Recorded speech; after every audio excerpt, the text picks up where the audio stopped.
विराट ने कहना शुरू किया। वेदिका, उस दिन मैं, मम्मा और पापा सभी लोग घर पर ही थे। उस टाइम मेरी पहली फिल्म रिलीज हुई थी, सो मैं अपने मम्मा पापा के साथ कुछ टाइम साथ में स्पेंड कर रहा था और महिरा वरुण वही पास में खेल रहे थे। हम सब बहुत खुश थे। मेरी पहली ही फिल्म सुपरहिट रही। मेरी उम्र भी 21 ही थी, इसलिए सब लोगों को ये बहुत पसंद आए। हम सब बैठ के बातें कर रहे थे।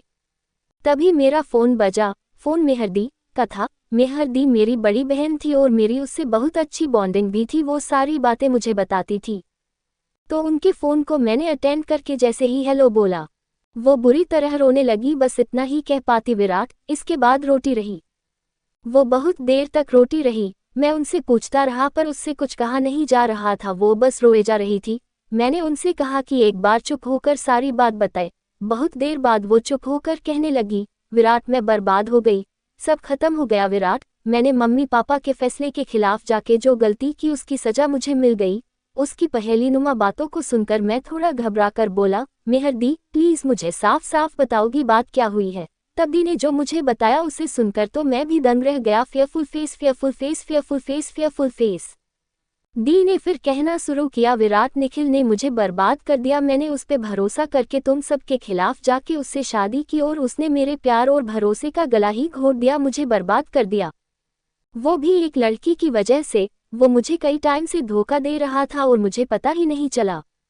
आज मुझे उसके कुछ पिक्स किसी ने मुझे मेल की, जिनको देख के मैंने सच जानने के लिए उसके ऑफिस गई और वहां का नज़ारा तो मैं देख ही नहीं पाई। वो इतना गिर गया। वो 2 बच्चों का बाप होकर मेरे साथ और अपने बच्चों के साथ ऐसा कर रहा था। इतने दिनों से वो ये सब करता आ रहा था और मुझे खबर ही नहीं थी। मुझे उसकी सेक्रेटरी से पता चला कि उस लड़की का निखिल के साथ कई टाइम से अफेयर चल रहा था। और सबसे बड़ी बात, जब मैंने निखिल से इस बारे में पूछा तो वो सीधा मुझसे बदतमीजी से बात करने लगा और मुझसे ये घर छोड़ने को कह दिया। और उसने मुझे बिना बताए कब मेरे साइन प्रॉपर्टी पेपर और तलाक पेपर पे ले लिए, इसका मुझे पता ही नहीं चला। उसने मुझे बोला कि मैंने बहुत पहले ही वो तलाक के पेपर साइन कर दिए हैं और जल्दी ही हमारा तलाक हो जाएगा। दिए बताते बताते रोने लगी। राष्ट्रफेस, राष्ट्रफेस, राष्ट्रफेस। फिर बोली, विराट तुझे पता निखिल ने जिस लड़की के लिए मेरे साथ ऐसा किया है उसके बारे में मुझे निखिल के ऑफिस में काम करने वाले किसी खास आदमी से पता लगा कि वो लड़की बहुत ही जाड़ा, घटिया और गिरी हुई किस्म की लड़की है। वो पैसों के लिए किसी के भी साथ कुछ भी करने को तैयार हो जाती है और वो निखिल को भी पैसों की वजह से ही प्यार करती है। निखिल की पर्सनल सेक्रेटरी लीजा ने बताया कि वो लड़की निखिल जैसे हजारों के साथ पैसों के लिए दी इतना कह के चुप हो गई। बस दी ने लास्ट में यही कहा, ही निखिल बहुत ही घटिया लड़की के साथ मिलकर मेरे साथ ये सब कर रहा है और निखिल ने उस लड़की के कहने पर ही मुझे काल तक घर छोड़कर जाने को कहा है। निखिल ने अपने बच्चों तक को अपना कहने से मना कर दिया। उसने मेरे उस पे इल्जाम लगाकर कहा कि अपनी गंदे कामों की संतान को भी अपने साथ लेके जाना। विराट, उसने ये सब उस लड़की के कहने पे किया है। इतना कह के दी वापस रोने लगी और रोते रोते कहने लगी, विराट उस लड़की को मैंने पर्सनली नहीं देखा पर वो शकल से बहुत भोली और मासूम लगती है। मैंने उसकी पिक ही देखी जो मेरे मेल पर आई। विराट बोला। वेदिका, इतना सब सुनने के बाद मैं बस इतना ही बोला, क्या नाम है उसका और कहाँ रहती है और किसकी बेटी है और उसका फोटो मुझे भेजो। तो दी बोली, विराट उस लड़की के बारे में जाकर क्या करोगी, मैं तो बर्बाद हो गई ना। मैं कैसे मम्मा पापा से खप पाऊंगी, कैसे नजर मिलाऊंगी, कैसे पापा से कहूंगी कि जिस लड़के से शादी करने से मना करने के लिए आपने कैसे कैसे नहीं समझाया मुझे। पर मैंने पापा की एक बात नहीं मानी और पापा को थोड़ा बहुत अंदेशा हो गया था। तभी पापा ने कहा था कि बेटा ये लड़का तेरे लायक नहीं है। मैंने फिर भी कुछ नहीं सुना। दी पगलों की तरह रोने लगी। मैं दी को समझाने लगा पर वो एक ही बात पर अड़ी रही, मैं जी नहीं पाऊंगी विराट, मैं जीते जी मर जाऊंगी। मैं मम्मा पापा से आई कांटेक्ट नहीं कर पाऊंगी। मेरी वजह से उन्होंने क्या क्या नहीं सहा था और मुझे भी मेरे किए की सजा मिल गई। निखिल के धोखे ने मुझे मेरी सजा दे दी। मैं दी को बोलने लगा, दी प्लीज आप शांत हो जाओ और आप ऐसा कुछ नहीं करोगी और मुझे उस लड़की के बारे में जो भी आपको पता है सब बताओ। दीदी ने मुझे सब बता दिया था और इसके बाद बोली, विराट निखिल ने मुझे मार तो वैसे ही दिया, अब मैं भी जीकर क्या करूंगी। तू मुझसे वादा कर, तू मेरे बच्चों को अपने बच्चों की तरह पालेगा और तू उनको माँ और बाप दोनों का प्यार देगा। मुझे वादा कर, तू मेरे बच्चों को कभी माँ की कमी फील नहीं होने देगा। राष्ट्रफेस, राष्ट्रफेस, राष्ट्रफेस, राष्ट्रफेस, राष्ट्रफेस, राष्ट्रफेस। तू मेरे जाने के बाद मेरे बच्चों को आके मुरारी काका से ले जाना। अभी मेरे बाद तेरे आने तक बच्चे मुरारी काका और शारदा काकी के पास ही रहेंगे। और विराट मम्मा पापा को बोलना कि हो सके तो मुझे माफ कर सके वो। दी की ये बात सुनकर मैं पागलों की तरह चीख के बोला, नहीं दी, नहीं दी, आप ऐसा कुछ नहीं करेगी। और वो फोन पे लगातार रोए जा रही थी। इनके इतना कुछ बताने के बाद भी मुझे ऐसा लग रहा था कि वो इसके अलावा भी कुछ और है जिसकी वजह से वो इतना बड़ा कदम उठाने की बात कह रही थी। और अभी कुछ बता भी नहीं रही, वो तो बस रोए जाती। इधर मेरे बगल में मम्मा पापा बहुत देर से मेरी सारी बातें सुन रहे थे। तो जब उन्होंने भी दी की ये बातें सुनी तो वो लोग भी घबरा गए। उन्होंने भी दी से बात की पर कोई फायदा नहीं निकला। दी ने उनको भी कुछ आगे नहीं कहा। हम लोग दी की बातों से घबरा गए थे तो देव ने तुरंत अपने मैनेजर से बोलकर दिल्ली की 3 टिकट करवाए और हम लोग बिना टाइम गवाए दी के पास पहुंच गए थे। लेकिन जब तक हम लोग दिल्ली पहुंचे तब तक बहुत टाइम हो गया था। हम लोग मुंबई से दिल्ली गए थे लेकिन तब तक दी ने जहर खा लिया था। जब हम लोग दी के घर पहुंचे तो वो जिंदा थी और थोड़ा होश में भी थी। उसके मुंह से झाग निकल रहे थे और उसके दोनों बच्चे जो समझ भी नहीं पा रहे थे कि उनकी माँ को हुआ क्या है, वो अपनी माँ के इर्द गिर्द बैठकर रो रहे थे। और मासूम बेबो, वो तो अभी इस दुनिया में आई ही थी, वो तो अभी 3 महीने की भी नहीं हुई थी। और सेम वो थोड़ा बड़ा था, सो दोनों बच्चे उसकी शकल को देख देख कर बिलख रहे थे, rust face rust face rust face. वह दोनों बच्चों की ही चीख पुकारे ही सुनाई दे रही थी। उन तीनों के अलावा और कोई नहीं था जो मेरी दी को देख सके, उसके बच्चों को अपनी गोद में ले सके। और दीदी भी मुंह से लगातार झाग बहाई जा रही थी। आसपास का सामान बिखरा हुआ था। पूरे घर की हालत देख के लग रहा था जैसे अभी अभी इस घर में काफी कुछ बड़ा हुआ हो।